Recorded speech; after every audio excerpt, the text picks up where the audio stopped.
E aí, galera, como vocês estão? No vídeo de hoje, a gente vai reagir à minha carteira nos últimos 2 anos que eu investi. A gente finalmente chegou nos 400 mil investidos. E como a gente está no último mês e a gente já fez nosso aporte desse mês e só vai investir agora em janeiro, a gente vai mostrar minha carteira para vocês desde que eu comecei a investir há 2 anos atrás até hoje. E finalmente a gente bateu os 400 mil reais investidos. Então, bora lá para mostrar minha carteira para vocês e mostrar meus erros e meus acertos. Mas antes disso, se você gosta desse tipo de conteúdo, já deixa o like aí no canal e se inscreve, para vocês me ajudarem e me dar uma força aí. Quando vocês deixam o like, o YouTube entende que ele tem que entregar para mais gente, e mais gente vê meu vídeo e a gente consegue um engajamento maior. Vocês me ajudaram bastante aí nos últimos meses, a gente tem 2 meses gravando aí, e a gente já bateu nossos 200 inscritos. Muito obrigado por isso, galera. Então, se inscreve aí e deixa o like. Bora lá para eu mostrar minha carteira para vocês então. Essa aqui é a minha carteira. A gente está aqui com valor aplicado de 394 mil. Mas por quê? Porque no último vídeo que a gente investiu e não atualizou aqui ainda no Investidor 10. Mas a gente investiu 8 mil reais só em ações e fundos imobiliários. Que a gente comprou BB Seguridade e GGRC. Mas não atualizou aqui ainda. Então a gente está com 401 mil reais investidos. A gente teve aí uma oscilação esse ano. Teve mês que eu cheguei a estar ganhando 24 mil reais. E teve mês que eu cheguei a estar perdendo 29 mil reais. Lembrando, a gente não perdeu esse dinheiro. A gente só perderia esse dinheiro se a gente vendesse as ações que a gente tem. Eu já vou mostrar para vocês quais são as ações que eu tenho. Mas antes disso, ó, vamos olhar aqui. Desde o início, que eu comecei a investir mesmo foi em outubro de 2023. Mês 8 de 2023, né? Desde o mês 8 de 2023, eu tive constância, ó. 5 mil, aí foi para 5.500, 12 mil, 20 mil. Então eu tive constância. Eu comecei investindo com o quê? Com 5 em 5 mil. E eu tive constância e fui aumentando meus aportes. Como tudo na vida, investimento também é constância. Se você tiver constância, a longo prazo você não vai perder. Se você estudar e tiver constância, você não vai perder. É assim para tudo na vida, gente. Quanto para investimento, quanto para sua vida. Por exemplo, o meu canal aqui, eu já estou com 200 inscritos e eu tenho que ter constância. Se eu não tiver constância, a gente não vai conseguir crescer. A gente vai crescendo aos poucos. Então, tudo que você vai fazer na vida é constância. Outra coisa, emagrecer é constância também. Eu vou tentar emagrecer esse próximo ano. Eu já comecei a fazer exercício e estou com a constância de fazer exercício 3 vezes na semana. Agora, no próximo ano, eu quero fazer dieta e emagrecer. Então, tudo na vida é constância, gente. Lembrando que nos investimentos são 2 coisas importantes: o seu aporte e o tempo. Ou seja, quanto mais novo você começa a investir, mais rápido o efeito dos juros vai fazer na sua carteira. E quanto mais você aporta, mais rápido você vai chegar na sua liberdade financeira.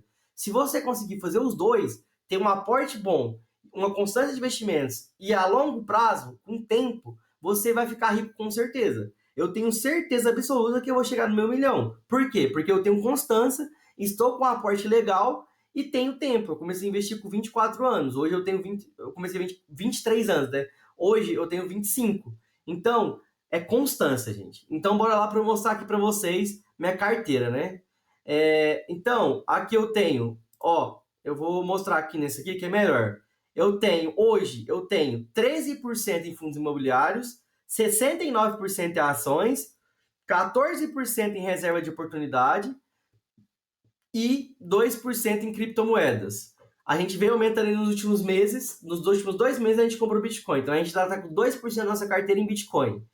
Eu quero ter, né, 30% em fundos imobiliários, 40% em ações, 15% em reserva e barra oportunidade e 15% em ETFs e criptos. Esses valores aqui embaixo, eles estão desatualizados. Depois eu vou ter que atualizar eles. Eles estão com valores desatualizados aqui, mas a porcentagem está certa. Então, bora lá para mostrar os ativos da minha carteira para vocês, ó.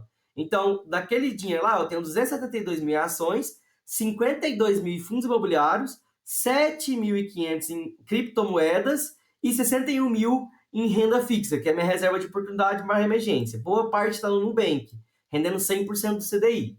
Então, aqui na renda fixa, né, eu tenho 39 mil no CDB do Nubank, um CDB aqui pré-fixado de 2 anos eu tenho aqui 10 mil, e um CDB do Banco Pan eu tenho mais um pós-fixado aqui, mais 5 mil. Ou seja, totalizando em 61 mil reais aportados aqui. Lembrando, isso aqui foi ao longo do tempo, eu não cheguei com esse dinheiro de uma vez.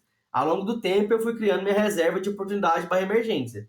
Para investir, gente, a gente precisa ter uma reserva de emergência. Porque se acontecer alguma coisa, por exemplo, se eu sofrer um acidente, se eu precisar fazer algum tipo de cirurgia, ou se eu for mesmo despedido, eu tenho que ter uma reserva para me manter. Porque eu não posso vender minha renda variável.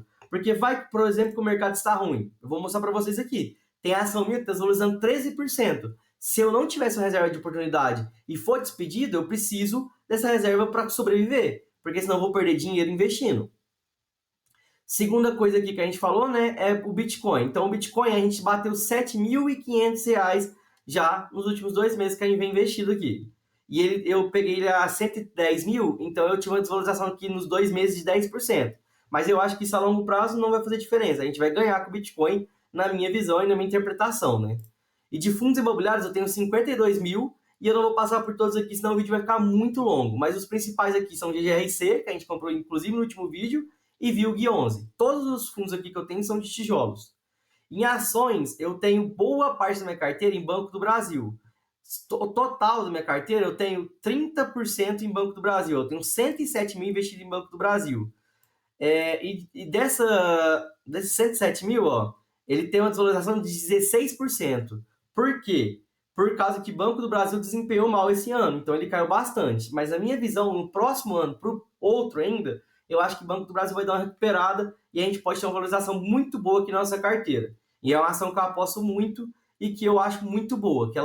Esse ano ela não pagou dividendos, né?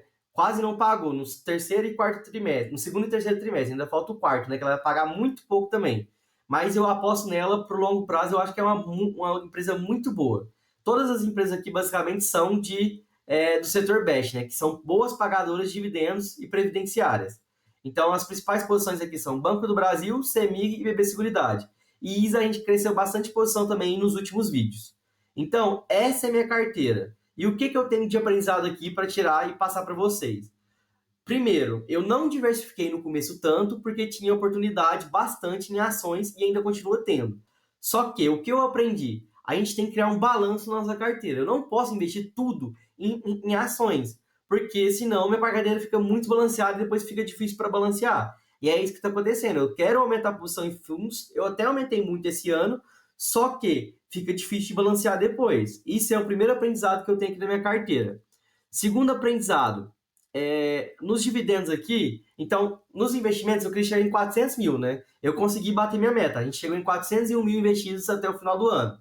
Nos dividendos, eu queria ter uma média aqui de R$ 2.000 mensais até o final do ano. A gente não conseguiu. A gente está com R$ 1.500, R$ 1.510 mensais aqui, se eu for fazer a média da minha carteira de 2025.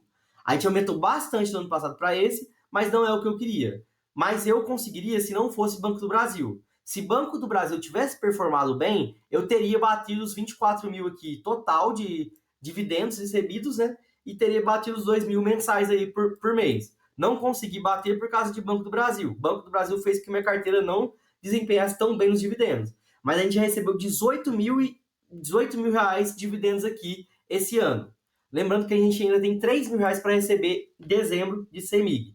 Então, a nossa média aqui foi boa, foi de R$ 1.500.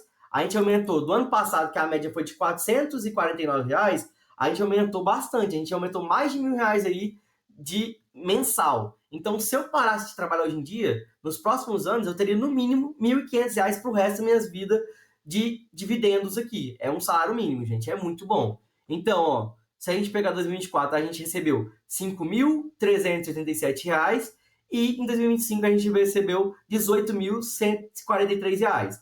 Em 2025 eu quero bater pelo menos R$ 30 mil de dividendos. E a gente vai lutar para que isso aconteça. Tem muitas ações na minha carteira que eu aumentei posição e eu não recebi dividendos ainda, que vai cair em 2026. Então, esse aqui é o segundo aprendizado que eu tive nesse tempo investindo, estudando. Eu quero montar uma carteira que eu consiga me aposentar com dividendos. Lembrando que o próximo ensinamento que eu aprendi aqui, ó. Se você quer ter uma constância de receber dividendos todos os meses, você tem que ter fundo imobiliário na sua carteira. Por quê? Porque ações, elas não pagam todos os meses, elas pagam de trimestre em trimestre ou de semestre em semestre. Tem ações que pagam de 3 em 3 meses e tem ações que pagam de 6 em 6 meses. Ou tem ações que pagam só uma vez por ano também. Então, para a gente ter uma consistência aqui, a gente precisa ter fundos imobiliários na nossa carteira. E a gente vem aumentando posição, ó. Se eu pegar aqui o tipo de ativo, vou colocar FIIs, que são fundos imobiliários, ó. Olha tanto que a gente vem criando uma escadinha aqui muito boa. A gente começou recebendo, no mês 2, R$ 46. Hoje em dia, a gente está recebendo já R$ 428 por mês. Gente, isso é pro resto da vida da gente.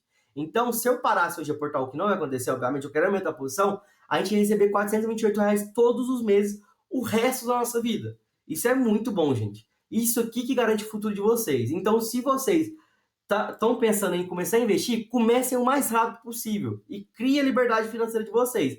Não dependam do INSS. Mesmo que a gente vai ficar aqui 20 anos investindo, daqui 20 anos a gente vai ter uma carteira muito boa e eu vou estar aposentado tranquilo. Eu posso aposentar talvez até antes. Posso aposentar com meus 35, 36 anos de idade, se eu quiser. Mas a gente vai seguir firme aqui aportando e eu vou trazendo tudo para vocês. Então, antes de eu finalizar o vídeo, eu quero falar quais são minhas metas aqui para vocês para 2026. Vão ser metas ousadas e eu quero que vocês também falem as suas metas para mim aqui sobre os investimentos.